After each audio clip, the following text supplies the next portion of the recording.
Last video पे हमने एक बड़ी अच्छी एग्जांपल की थी जिसमें हमने डेल्टा से वाई से डेल्टा में हमने कन्वर्जन की थी, जो कि प्रैक्टिस प्रॉब्लम 2.14 थी। एक बड़ी अच्छी मैंने आपको शॉर्टकट ट्रिक बताई थी जिसमें आपको फार्मूला को रटने की या याद करने की ज़रूरत नहीं थी। ठीक है, आप बहुत इजीली वाई से डेल्टा में कन्वर्जन कर सकते थे। आज की जो वीडियो है वो भी एक वाई से डेल्टा में ही कन्वर्जन होगी। ठीक है, प्रैक्टिस प्रॉब्लम 2.15 है। लास्ट वीडियो में मैंने ये जो ट्रिक थी ये बड़ी डिटेल में एक्सप्लेन की थी। अगर आपने वो वीडियो नहीं देखी तो पहले आप वो वीडियो देख लें। आज की जो वीडियो है इसमें हम ये ब्रिज नेटवर्क है कि इसको हम सॉल्व करेंगे, और स्टेटमेंट कुछ इस तरह से है कि for the bridge network in figure 2.54, this is figure 2.54, find R equivalent and I. ठीक है, यहाँ पे एक आर इक्वलेंट होगा। ठीक है, आर इक्वलेंट एंड आई मतलब कि हमने इस नेटवर्क का जो इक्वलेंट रेजिस्टेंस है वो फाइंड करना है, and then we have to find the current, source current. इस करंट को फाइंड करने के लिए आपके लिए जो है वो ज़रूरी है कि आर इक्वलेंट जो है वो आप फाइंड करें, ताकि आप इजीली, ये फार्मूला है I is equal to V by R, इस फार्मूले को यूज़ करके आप इजीली जो है करंट फाइंड कर सकें। इक्वलेंट वोल्टेज तो आपके पास सोर्स वोल्टेज है, लेकिन आपके पास आर इक्वलेंट नहीं है। इस आर इक्वलेंट को फाइंड करने के लिए पहले हम इस नेटवर्क को सिंप्लीफाई करेंगे। ठीक है, अब ये ब्रिज नेटवर्क क्यों कहलाता है? क्योंकि इसकी जो शेप है एक्चुअली वो व्हीटस्टोन ब्रिज की तरह है। ठीक है, व्हीटस्टोन ब्रिज आपने पढ़ा होगा अपने प्रीवियस कोर्सेज में, तो उसकी कुछ शेप इस तरह से है। अगर मैं इसको सिंप्लीफाई करूँ इसी सर्किट को यहाँ से, तो आप ये देखें कि ये सोर्स वोल्टेज है। ठीक है, यहाँ पे यही सोर्स वोल्टेज मैंने यहाँ पे ड्रा कर दी। उसके बाद ये 13 ओम रेजिस्टेंस है वो मैंने यहाँ पे वहीं पे रख दी। अब उसके बाद देखिए जो ये वाला पॉइंट है, ठीक है, इसका ये वाला पॉइंट और उस 13 ओम रेजिस्टर के साथ और ये वाला पॉइंट दोनों इसी जगह पे है, लेकिन उस पॉइंट से आगे आप देखें कि आपके पास दो रेजिस्टर्स पैरेलल में जा रहे हैं। ठीक है, जैसे इस पॉइंट से देखें यहाँ से एक रेजिस्टर इधर आ रहा है, एक रेजिस्टर इधर आ रहा है। इस तरह इस पॉइंट से एक रेजिस्टर इधर आ रहा है, ठीक है, और एक रेजिस्टर इधर आ रहा है। ये दो रेजिस्टर मैंने इनकी शेप चेंज कर दी है। ठीक है, ये आप देख सकते हैं मैंने इसकी शेप इस तरह से कुछ बना दी है। बाकी कनेक्शन में मैंने अभी तक कोई चेंजेस नहीं की।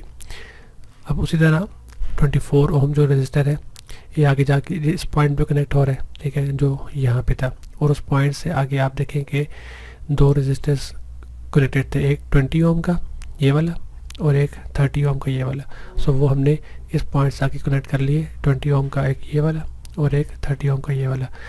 मैंने इन रेजिस्टर्स की पोजीशन को मैंने इसकी शेप चेंज की है, मैंने रेजिस्टर्स की पोजीशन चेंज नहीं की। ठीक है, जस्ट आपको इस शेप से फेमिलियर करने के लिए कि ये आपके पास एक्चुअली जो ये वाला जो सर्किट है ये एक्चुअली आपके पास ये वाला व्हीटस्टोन ब्रिज ही है। ठीक है, अब इसमें भी दो डिफरेंट टाइप्स होती हैं, अनबैलेंस्ड एंड बैलेंस की। ठीक है, वो अगर कोई प्रॉब्लम ऐसी आती है तो मैं आपको एक्सप्लेन कर दूंगा, लेकिन फ़िलहाल आप ये देख लें कि आपके पास ये जो व्हीटस्टोन ब्रिज है ये अनबैलेंस्ड है। अब अनबैलेंस का मतलब क्या है? अनबैलेंस का मतलब ये है कि ये जो आपके अपोजिट रेजिस्टेंस होती हैं ये वाली, जैसे 24 ओम है और इसके अपोजिट कितनी है 50। अगर आप इन दोनों को मल्टीप्लाई करें तो इनका जो प्रोडक्ट है अगर वो इक्वल आ जाए इन दो रेजिस्टेंस की प्रोडक्ट के, ये जो अपोजिट है 10 ओम की अपोजिट को कितनी है 30, अगर इन दोनों का प्रोडक्ट और 24 ओम और 50 ओम का प्रोडक्ट अगर इक्वल आ जाए तो हम ये कह देते हैं कि हमारे पास जो व्हीटस्टोन ब्रिज है वो बैलेंस्ड है। ठीक है, और अगर बैलेंस्ड हो तो हम इस 20 ओम रेजिस्टेंस को निगलेक्ट कर देते हैं। ठीक है, ये बैलेंस के केस में था, लेकिन क्योंकि यहाँ पे आप इजीली देख सकते हैं कि 24 ओम रेजिस्टेंस अगर मैं मल्टीप्लाई करवाता हूँ 50 ओम के साथ तो वो इक्वल नहीं होते 10 इंटू 30 से।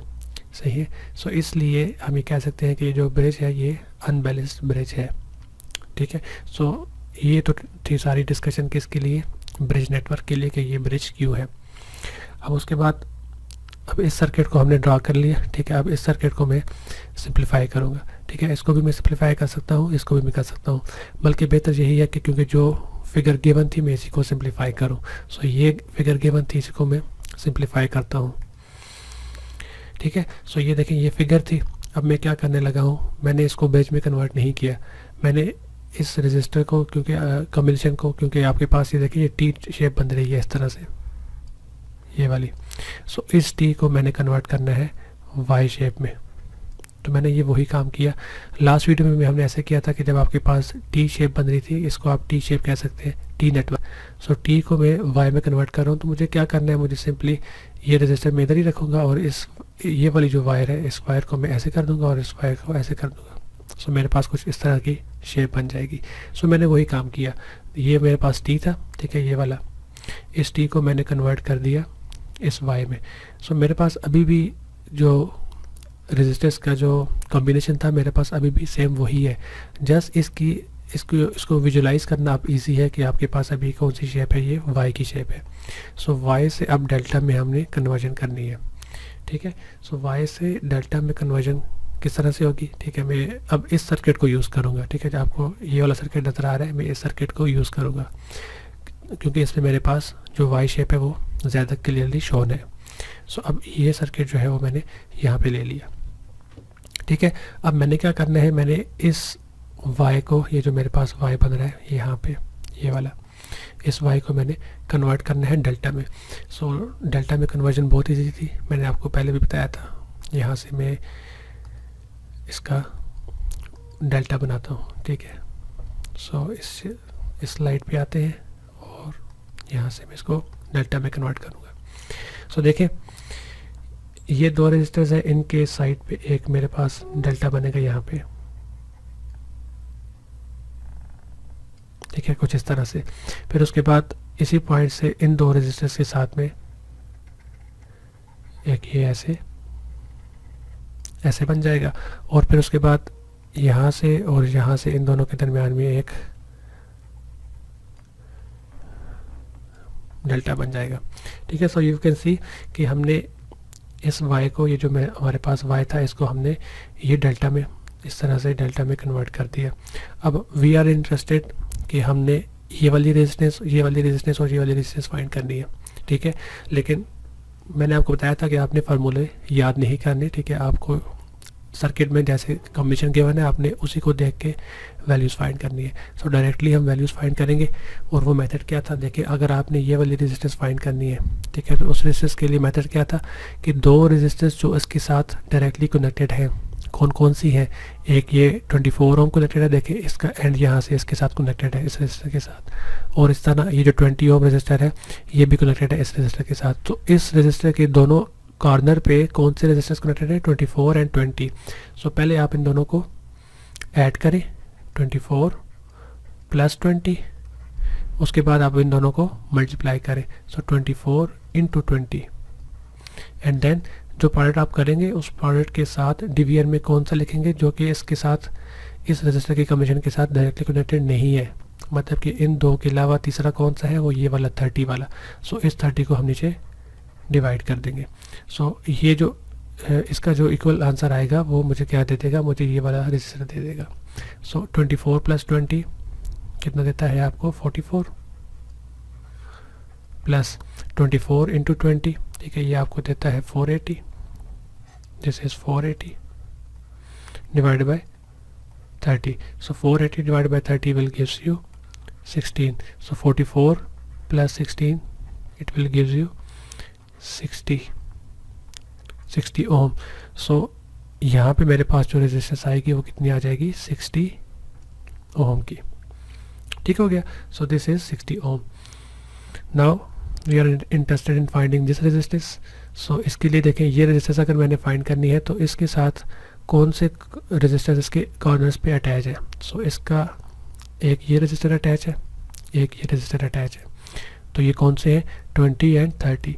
सो 20 प्लस 30, पहले मैं इनको ऐड करूँगा, फिर प्लस करके मैं इनको मल्टीप्लाई करूँगा, 20 इंटू 30, 20 इंटू 30 डिवाइडेड बाय, अब देखिए ये दोनों मैंने यूज़ कर लिए। अब जो रिमेनिंग है वो कौन सा है, यहाँ पे 20 इंटू 30 के अलावा 24।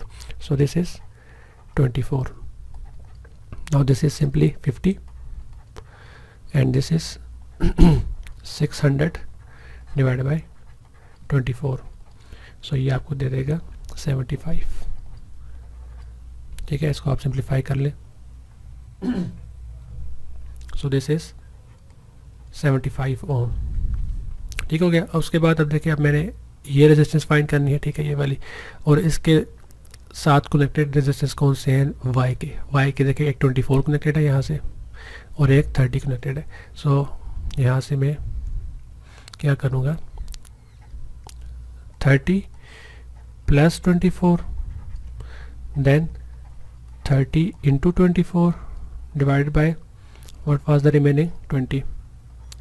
So this is 20. Now this is 54 plus, and this is 720 divided by 20. So this will give you 90 ohm. So ये हमारे पास कितना आ गया, 90 ohm आ गया. So what we have done a conversion from y to delta. ठीक है, अब इसी network को मैं आगे सिंप्लीफाई करके आपके लिए बनाता हूँ, जिसमें अब हमारे पास ये जो 20 ओम रेजिस्टेंस था, ये वाला y वाला, ये 24 ये 30 हमने रिमूव कर दिया और अब हमारे पास ये डेल्टा नेटवर्क आ गया. सो इस डेल्टा नेटवर्क को मैं आगे ड्रा कर लेता हूँ.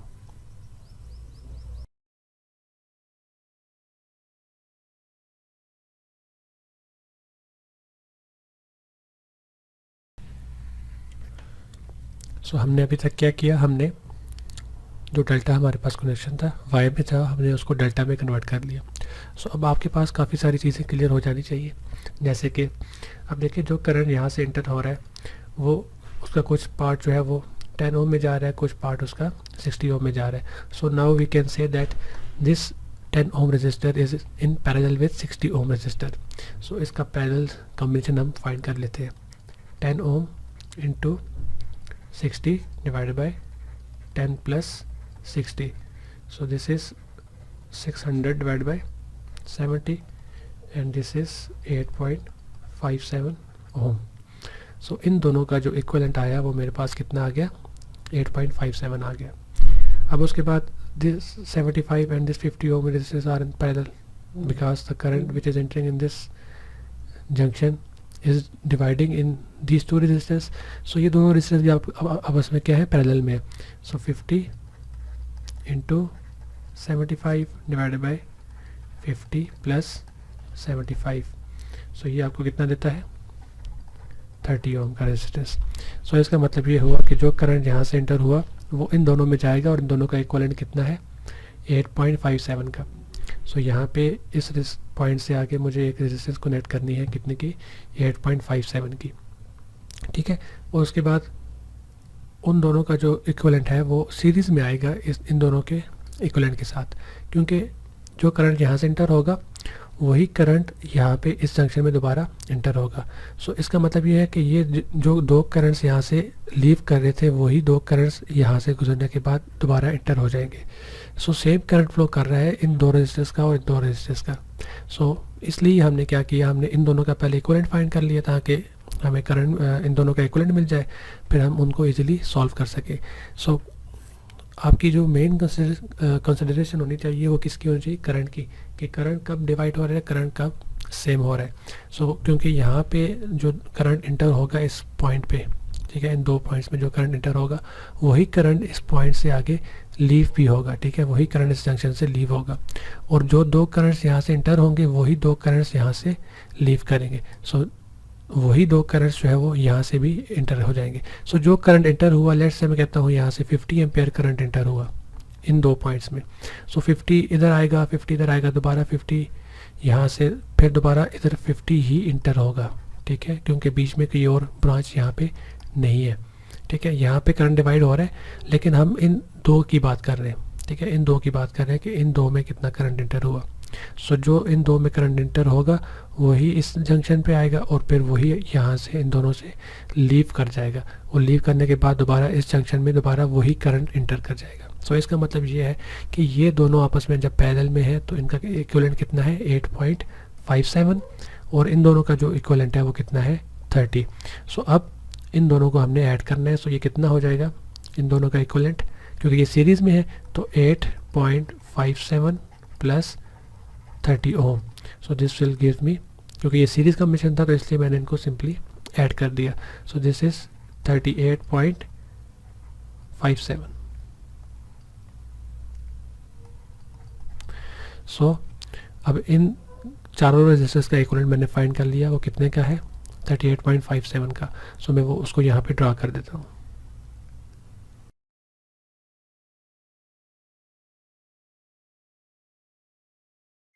अब आप देख सकते हैं सिंपली कि आपके पास जो 38.57 है ये अब पैरेलल में है 90 ओम के साथ, क्योंकि जो करंट यहाँ से एंटर हो रहा है उसका कुछ पार्ट यहाँ पे डिवाइड हो रहा है, कुछ पार्ट यहाँ पे डिवाइड हो रहा है। So it's mean these two resistors are in parallel.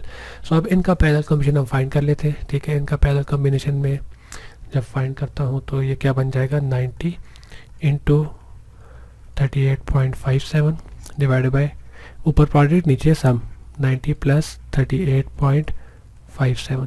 सो ये आपको कितना इक्विवेलेंट देगा 27 ओम का। सो अब हम सिंपली क्या कर सकते हैं, इन दोनों का इक्विवेलेंट जो है वो यहाँ पे ड्रा कर सकते हैं। सो इन दोनों का इक्विवेलेंट हमने जो फाइंड किया वो कितना आया 27 ओम का। So this is 27 ohm. ठीक है, now you can see that these two resistors are in series, because जो करंट यहाँ से इस जंक्शन में एंटर हो रहा है सेम वही करंट यहाँ से गुजर रहा है। सो इसका मतलब ये है कि अब ये दोनों सीरीज में है। सो इन दोनों सीरीज रेजिस्टेंस को मैं सिंपली ऐड कर सकता हूँ। सो 27 प्लस 13 दिस विल गिव मी 40 ओम। सो मेरे पूरे सर्किट का जो इक्विवेलेंट आ गया वो कितना आ गया 40 ओम का। सो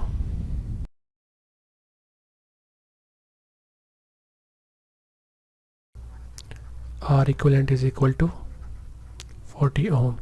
Now we can easily find the source current. So I is equal to V by R. So I is equal to, what is V? V is 240 volts and R is 40. So I is equal to 6 ampere.